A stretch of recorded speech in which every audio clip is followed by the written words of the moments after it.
Electrochemical cell करने के बाद जो आपका नेक्स्ट टॉपिक आता है वो आता है डैनियल सेल, कि सिर्फ और सिर्फ आपके में अभी तक हम क्या कर रहे हैं इसके अंदर सिर्फ वर्किंग कर रहे हैं कि डैनियल सेल क्या होती हैं। जैसे मैंने आपको बताया था कि इलेक्ट्रोकेमिकल सेल हमने क्या देखा था कि डिफरेंट बीकर्स के अंदर हमने इलेक्ट्रोड्स को डिप किया था, उसके बाद उसको कनेक्ट किया था साल्ट ब्रिज के द्वारा, वो फंक्शनिंग कर रहा था।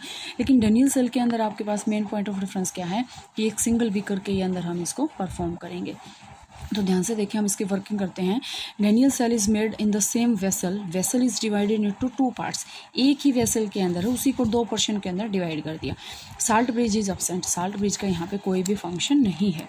अब ध्यान से देखें कि अब साल्ट ब्रिज नहीं है तो इसका मतलब आयंस की मूवमेंट कौन कर रहा है फिर। तो यहाँ पे आपके पास क्या आएगा, instead of salt bridge porous port is used for passage of ions to maintain electrical neutrality. कि साल्ट ब्रिज की जगह हम क्या करते हैं, पोरस पोर्ट यूज़ करते हैं। पोरस पोर्ट का मतलब क्या होता है, यहाँ से देखें ये आपके पास जो है ना ये पोरस पोर्ट है। पोरस पोर्ट का मतलब क्या होता है, जिसके अंदर पोर्स प्रेजेंट हैं, कि ये पोर्स क्या हैं, बाहर से अंदर और अंदर से बाहर जो मूवमेंट इलेक्ट्रॉन्स की होगी उसको ये अलाउ करेंगे, और इसके कारण ये क्या रहेगी, इलेक्ट्रिकल न्यूट्रलिटी मेंटेन रहेगी। In Daniell cell ions are in contact so they are represented by, अब सेम बात है, जिंक टू पॉजिटिव सिंपल, यहाँ पे आपके पास साल्ट ब्रिज नहीं है, कॉपर टू पॉजिटिव कॉपर। यहाँ पे आपके पास क्या है कि जो सेल आयंस हैं वो एक कॉन्टैक्ट में है, आपस में कॉन्टैक्ट में हैं, ठीक है। तो कॉन्टैक्ट्स में हैं तो हम इसको अलग अलग से शो नहीं करेंगे, ठीक है। सिंपल से फंक्शनिंग थी, इसमें कुछ नहीं है, सिर्फ क्या है कि डैनियल सेल क्या होती है, सेम वेसल के अंदर होती है। साल्ट ब्रिज के जगह हम पोरस पोर्ट यूज़ करते हैं, और जिसकी वजह से इलेक्ट्रिकल न्यूट्रलिटी जो है इसके अंदर बैलेंस रहती है। अब आपके पास मेन पॉइंट ऑफ डिफरेंस आता है कि electrochemical cell and electrolytic cell के बीच में डिफरेंस क्या है। ध्यान से देखें कि electrochemical cell it is a device which convert chemical energy into electrical energy, कि केमिकल एनर्जी जो है इलेक्ट्रिकल एनर्जी के अंदर चेंज हो रही है। बट इलेक्ट्रोलाइटिक सेल के अंदर क्या है, electrical energy is converted into chemical energy, उल्टा हो गया। इसके अंदर इलेक्ट्रिकल इनटू केमिकल और इसके अंदर chemical into electrical. In this cell redox reaction is spontaneous है, हमें कुछ नहीं करना होता उसको। लेकिन यहाँ पे क्या है, रिडॉक्स रिएक्शन क्या है, नॉन स्पॉन्टेनियस है, मतलब उसको आउटर जो एक सोर्स होता है वो हमें प्रोवाइड करना पड़ता है। लेकिन इसके अंदर क्या है कि रिडॉक्स रिएक्शन क्या है, स्पॉन्टेनियस है। बट इन दिस केस जो रिडॉक्स रिएक्शन है वो क्या है, नॉन स्पॉन्टेनियस है। इसके बाद आपके पास क्या, two electrodes are taken in vessel, different vessels, यही बताया था मैंने, लेकिन two electrodes are taken in the same vessel, ठीक है। Different types of electrolytes are taken in different vessels, only one kind of electrolyte is taken, वही उसका respective जो साल्ट है उसी को हम इलेक्ट्रोलाइट की तरह यूज़ करेंगे। Electrodes are made up of different materials, ये तो आपके पास है इनर्ट मटेरियल बहुत थे उसके से बना होता है, लेकिन यहाँ पे क्या सेम मटेरियल से बना होगा जैसे हमने इलेक्ट्रोड्स ली हैं। Electrodes on which oxidation takes place is called the anode, anode पे क्या होएगा, oxidation, and which reduction takes place is called cathode. ध्यान से देखें यहाँ पे आपके पास यहाँ पे उल्टा हो जाएगा, electrode which connected to negative terminal of battery is called cathode, क्योंकि वहाँ पे देखो ध्यान से जो हमने नेगेटिव टर्मिनल के साथ जोड़ा था हमने उसको एनोड बोला था, लेकिन यहाँ पे इलेक्ट्रोलाइटिक सेल के अंदर क्या हो जाता है, reduction takes place other is called anode. Anode पे क्या हो गया, रिडक्शन हो गया, और कैथोड पे क्या हो गया, ऑक्सीडेशन हो गया। ये मेन पॉइंट ऑफ डिफरेंस है। इसमें साल्ट ब्रिज और पोरस पोर्ट इज यूज्ड, लेकिन यहाँ पे no salt bridge is used. यहाँ पे आपके पास क्या है, पोरस पोर्ट का ही यूज़ किया जाता है, ठीक है। इसके बाद जो आपके पास नेक्स्ट टॉपिक आता है वो आता है इलेक्ट्रोड पोटेंशियल। अब ध्यान से देखिए बच्चे, इलेक्ट्रोड पोटेंशियल, पोटेंशियल का मतलब होता है किसी भी चीज़ की पावर, पोटेंशियल मीन्स किसी भी चीज़ की पावर। अब पावर का मतलब क्या है, इलेक्ट्रोड का मतलब क्या है कि हमने जो एनोड और कैथोड लिए हैं, क्योंकि इलेक्ट्रोड्स तो या तो एनोड हो सकती है या फिर कैथोड हो सकती है, तो इनकी कोई ना कोई पावर है, यही पावर होगी ना, क्योंकि हमें इलेक्ट्रोड पोटेंशियल पढ़ना है तो हमें इसी की पावर जो है वो फाइंड आउट करनी है। तो इलेक्ट्रोड पोटेंशियल का मतलब क्या हो गया कि electrode potential is the difference setup between the metal and its ions in the solution और the tendency of an electrode to loss और गेन द इलेक्ट्रॉन्स। अब यहाँ से देखें, ये तो देखो डिफरेंस है, वैसे तो कोई प्रॉब्लम नहीं है कि डिफरेंस हो जाता है एक सेटअप किसके बीच में, मेटल और आयंस के बीच में। जैसे हमने ये कह दिया जिंक है वो दो आयंस को लॉस, दो इलेक्ट्रॉन्स को लॉस करके जिंक टू पॉजिटिव की फॉर्म में आ रही, तो ये तो इसका पोटेंशियल पावर है ना, कि इसकी पावर नहीं है तो इलेक्ट्रॉन्स को लॉस कैसे करेगा। तो इसका मतलब क्या है कि किसी भी इलेक्ट्रोड की, एनोड की या कैथोड की, the power of an electrode, anode और cathode to lose or gain the electron is called electrode potential। और ये किसके द्वारा डिनोट किया जाता है? ई क्या होता है? Electrode potential.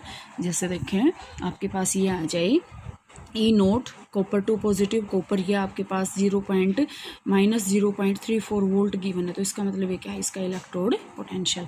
अब जैसे आपके पास ये दे दिया कोई भी मेटल है एम पॉजिटिव की फॉर्म में आ गई, सेकंड क्या है? कोई भी मेटल पॉजिटिव फॉर्म में थी वो आपके पास रिड्यूस्ड होकर मेटालिक फॉर्म में आ गई, ठीक है। तो जैसे यहाँ से देखें अभी ये क्या है कि सॉल्यूशन है एम पॉजिटिव का, एक बार तो ये क्या कर रहा है? एम के फॉर्म में आ रहा है, और दूसरी बार ये क्या कर रहा है? एम पॉजिटिव के फॉर्म में आ रहा है। तो इसी इलेक्ट्रोड की ये पावर है कि उसकी पावर क्या है? रिडक्शन या फिर ऑक्सीडेशन करने की, ठीक है। तो यहाँ पे आपके पास क्या आएगा कि oxidation potential and reduction potential. First of all we will discuss about oxidation potential. Means क्या है? अभी हमने रीड आउट किया है ये इलेक्ट्रोड पोटेंशियल मीन्स किसी भी चीज़ की पावर, तो पावर है। तो सबसे पहले अगर हम स्टडी करते हैं ऑक्सीडेशन पोटेंशियल के अंदर क्या आएगा कि कोई अगर इलेक्ट्रोड है उसके अंदर उसके इलेक्ट्रॉन लॉस करने की या गेन करने की जो पावर है तो वो क्या होएगा? Oxidation potential. सिंपल सी बात है, ऑक्सीडेशन के अंदर क्या होता है? लॉस ऑफ इलेक्ट्रॉन होता है।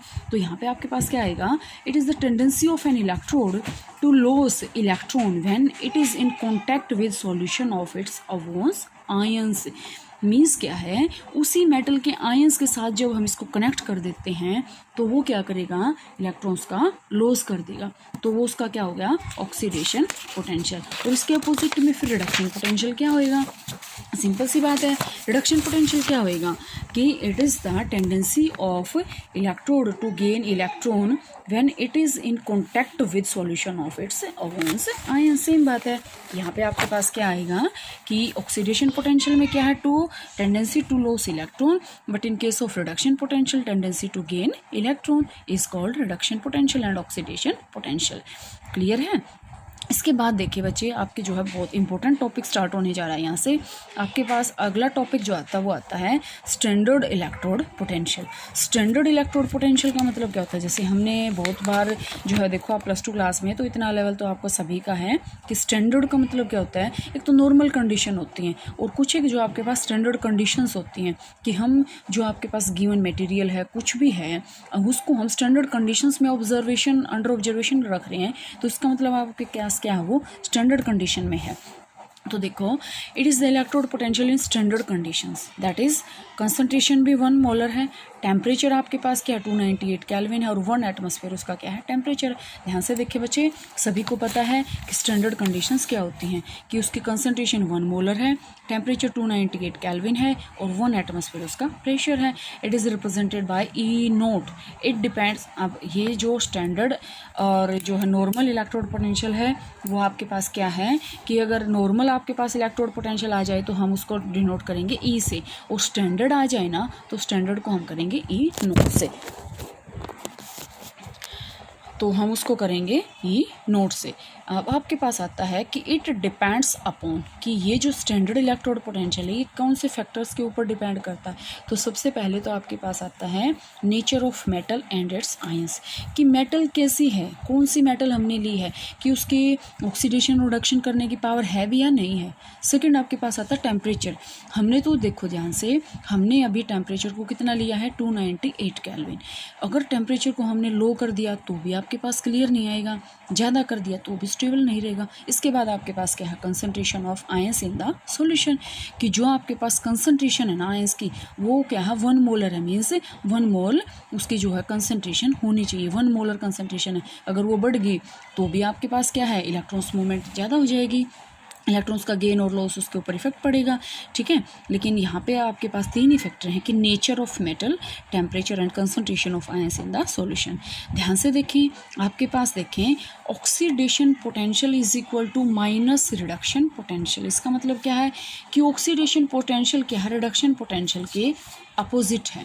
ये पॉजिटिव है तो ये नेगेटिव है, क्लियर सी बात है। ये पॉजिटिव फॉर्म में आ रहा है, ये नेगेटिव फॉर्म में आ रहा है। लेकिन अगर हम रिडक्शन पोटेंशियल को यहाँ ले आएँ तो पॉजिटिव हो जाएगा, और इसको वापस ले जाएँ तो ये क्या हो जाएगा? Oxidation potential. मीन्स क्या है कि आपके पास अगर न्यूमेरिकल आएंगे अभी आगे आपके कि ऑक्सीडेशन पोटेंशियल अगर आपके पास गिवन है दोनों का, तो और ये आपको ये कह दिया कि एक का तो रिडक्शन मानोगे आप, एक का ऑक्सीडेशन मानोगे, लेकिन दोनों का ही ऑक्सीडेशन पोटेंशियल आपको गिवन है, तो हम क्या करेंगे, एक का तो oxidation potential as it is ले लेंगे, लेकिन जब हमें रिडक्शन पोटेंशियल निकालना है ना, तो उसी वैल्यू को हम माइनस में रख देंगे, तो आपके पास क्या आ जाएगा, उसका इलेक्ट्रोड का रिडक्शन पोटेंशियल। अब आपके पास रिडक्शन पोटेंशियल गिवन है दोनों का, दोनों मेटल ले लिया। अभी हम एग्जांपल लेते हैं आपके पास से कि जैसे मैंने एग्जांपल ले लिया अभी कि जिंक का और कॉपर का एग्जांपल ले लिया, जिंक का भी रिडक्शन पोटेंशियल दे दिया और कॉपर का भी रिडक्शन पोटेंशियल दे दिया।